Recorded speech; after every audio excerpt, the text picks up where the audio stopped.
E fala, meus Bitcoiners, como que vocês estão? Sejam muito bem-vindos a bitcoinblock.com.br, a sua central de notícias blockchain. Eu sou o Arthur do canal Cripto, trazendo mais um primeiro bloco de notícias, que é um quadro que eu faço aqui no canal, comentando as notícias mais importantes e relevantes que estão acontecendo nas criptomoedas e no mundo. E como sempre, antes de começar, eu queria aí te pedir aquele like, isso é muito importante, isso faz aí o YouTube recomendar o nosso conteúdo para outras pessoas. Hoje nós vamos falar de bastante coisa, certo? Hoje a gente vai falar dos balancetes da Nvidia, que vieram aí acima das expectativas, então a gente vai fazer uma análise rapidinha no que tá aí, que isso pode impactar no mercado. Além do mais, a gente vai falar sobre os próximos eventos macroeconômicos que estão para chegar. A rede Tom, a blockchain do Telegram, travou 2 vezes nas últimas 24 horas, parando de minerar os blocos. Inclusive, a Binance e a Bybit até suspenderam as negociações do ativo. A OpenSea, a famosa plataforma de NFTs, tá sofrendo, né, um possível processo da SEC e vai se preparar para isso. E no mais, nessa última quarta-feira, fez 10 anos da morte do nosso querido Hal Finney, que muitas pessoas consideram seu próprio Satoshi Nakamoto. Então, eu vou explicar um pouquinho mais sobre a história por trás dele. Não esquece de deixar o like, verificar sua inscrição aqui no canal. E antes de começar, galera, eu queria só pedir desculpa, minha voz tá bem ruim hoje. Minha garganta tá bastante seca, o clima aqui na minha cidade, né, o tempo tá bem seco, então assim, tá difícil. Mas enfim, Bitcoin 59.200 dólares, queda de 1,81%. O Ethereum está até se recuperando bem, por mais que ele tenha caído mais, ele teve uma queda mais acentuada do que o Bitcoin, que chegou nos 58. Então ele está se recuperando aí, uma alta de 2%. Várias altcoins, né, estão performando aí no verdinho, mas a sua grande maioria, a maior parte delas, está no vermelho. E a tendência é que agora a gente veja um certo ânimo entrar para o mercado, porque a Nvidia, a segunda maior empresa do mundo e pioneira aí, né, a líder no setor de inteligência artificial, que fornece placas de inteligência artificial, placas de vídeo, né, de processamento, mais uma vez teve resultados positivos. A gente teve aqui uma receita de 30 bilhões, certo? Face a 28,68 bilhões de projeção, e o LPA, lucro por ação, também acima das expectativas. O LPA ele sempre vai variar de acordo com a receita. Então, o lucro que a gente teve aqui, se o lucro foi acima das expectativas, o LPA geralmente vai vir acima das expectativas também. Só se a ação tiver subido muito, por exemplo, e aí tiver super precificado a receita, aí a gente tem uma divergência, mas geralmente o LPA tem ligação aí com a receita. E o que é interessante estar falando aqui? A própria empresa, a Nvidia, já vem apresentando resultados positivos desde o primeiro semestre de 2023 e lucros, né, acima da expectativa desde 2022. E vale falar, né, que em 2022, que a gente tinha aqui uma receita de 5,93 bilhões, agora a gente tem uma receita de 30 bilhões. É uma receita 6 vezes maior do que a gente tinha 2 anos atrás. Isso mostra, né, a certa demanda pelo setor de inteligência artificial e também o quanto, né, que as pessoas estão animadas com essas novidades. Além do mais, hoje, quinta-feira, dia 29 de agosto, vão ser divulgados dados do mercado de trabalho americano, da mesma forma que as criptos estavam aí, de certa forma, apreensivas pelos resultados da Nvidia. A gente ainda vai ter uma certa tensão com a divulgação dos pedidos iniciais e pedidos contínuos por seguro-desemprego, além do PIB dos Estados Unidos. E na sexta-feira, amanhã, dia 30 de agosto, a gente vai ter a divulgação do PCE, que é o dado de inflação que o Banco Central americano mais olha. Então fiquem de olho nesses índices. A Binance e a Bybit suspenderam as negociações da Tom depois de uma parada inesperada, onde a blockchain ficou fora do ar aí por quase 7 horas, certo? Isso aconteceu na noite da terça-feira e está acontecendo nesse exato momento, né? Eu tô até recarregando a página aqui para ver se já voltou. Ó, ainda não voltou. No momento que esse vídeo está sendo gravado, a blockchain da Tom está há 5 horas fora do ar sem minerar um bloco. O último bloco foi minerado, foi na quarta-feira, às 13h23.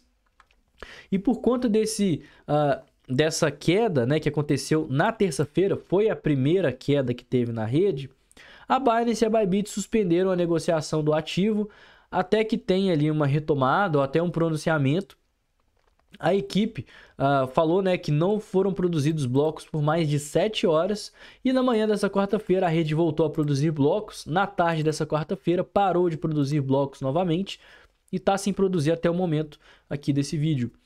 E segundo eles confirmaram, o problema está acontecendo devido a uma carga anormal, provavelmente devido ao lançamento da Memecoin Dogs que aconteceu nessa segunda-feira.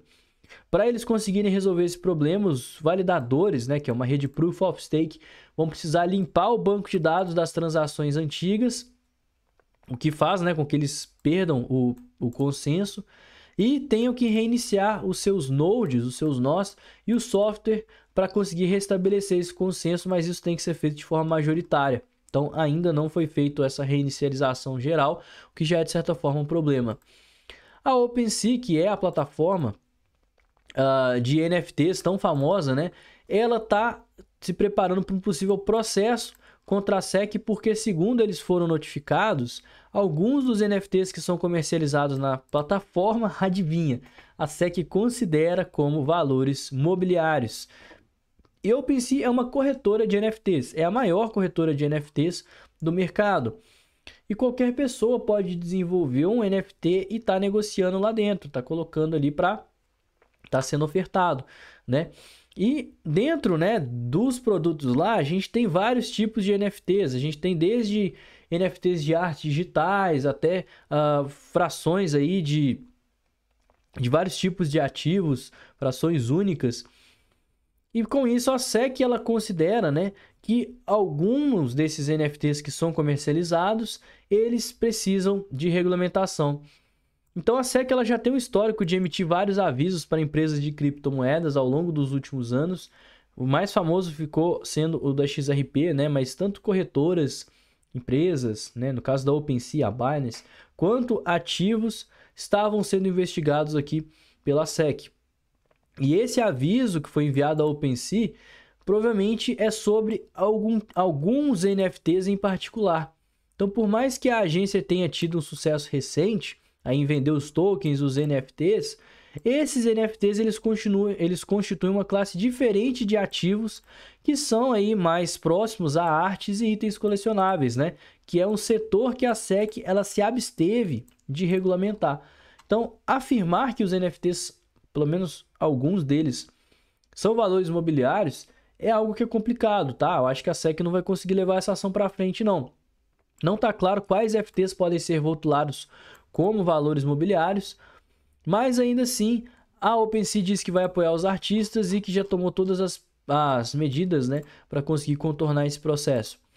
E há 10 anos atrás morria o suposto Satoshi Nakamoto, Hal Finney, o programador que atuou em conjunto com Satoshi Nakamoto, foi mundialmente conhecido como a pessoa mais próxima a Satoshi Nakamoto e várias pessoas, incluindo eu, acreditam que ele poderia ser o próprio Satoshi.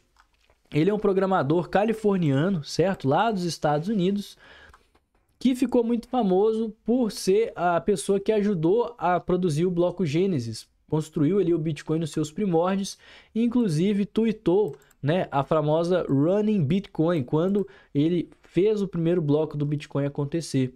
Ele foi um dos primeiros membros na lista de discussão Cypherpunk, que são os fóruns, né, que eventualmente, posteriormente, resultaram aí em fóruns de criação de Bitcoin, que é onde o Satoshi Nakamoto postou o white paper e o Hal Finney aí comprou a ideia. Então, em 2009, quando esse wallpaper foi aí publicado, né, uma das pessoas que mais interagiu, inclusive de forma direta com o Satoshi Nakamoto, foi o próprio programador, que ajudou o Satoshi a fazer a primeira transação de Bitcoin na história de 10 Bitcoins como teste.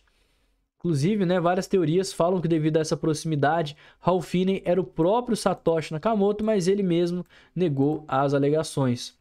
Ele sempre falou, né, que ajudou bastante Satoshi, mas nunca sabia quem de fato que era ele. Até que no mesmo ano, 2009, ele foi diagnosticado com uma doença chamada esclerose lateral amiotrófica, que basicamente, né, eu acho que é uma doença neurodegenerativa, que fez com que as funções motoras dele fossem ali se degradando ao longo do tempo. Eu acho que é uma doença autoimune também, então não vai só piorando, não tem cura.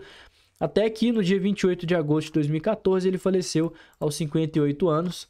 mais ou menos na época também que Satoshi parou aí de interagir nas redes sociais. Por isso que muita gente acha que ele deve ser o próprio Satoshi Nakamoto.